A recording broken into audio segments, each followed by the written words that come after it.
Have you ever crammed for an exam just to forget everything days later? Or spent an entire day in a virtual conference only to remember the parts you didn't enjoy? Let's find out why this happens.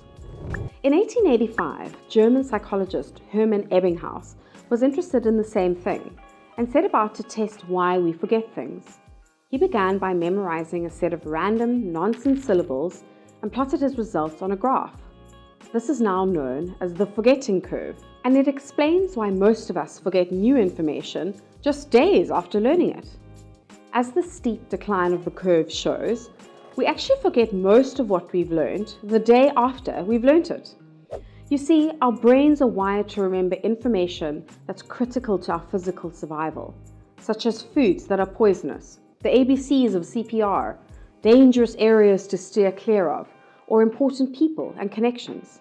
But it is less concerned with the skills or competencies that are fun or interesting, like playing the guitar or learning a new language, or which could help us advance our careers, like advanced Excel or statistics.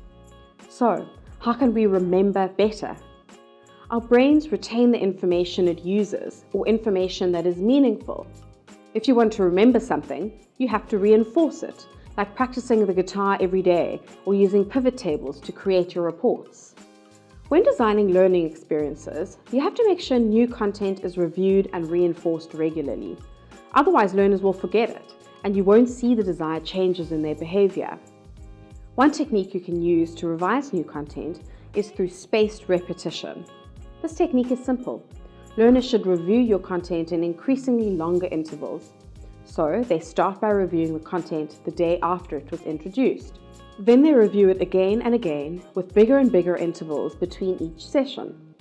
Apart from repetition, you also need to make the learning experience relevant and interactive. Our brains are much better at remembering experiences that evoke a strong emotional reaction. So the more meaningful and engaging the experience, the more likely your learners are to remember it. Another way to increase memory is through learning small amounts of new content at a time and revising it regularly. This is called microlearning. Our brains are complex organs, and working against the forgetting curve takes more than a few tricks. It's also important to remember that stress, sleep, and age have a role to play in memory too. So take care of yourself, and remember that learners come from a variety of backgrounds with a variety of abilities. So be wise in your design and be kind in its delivery.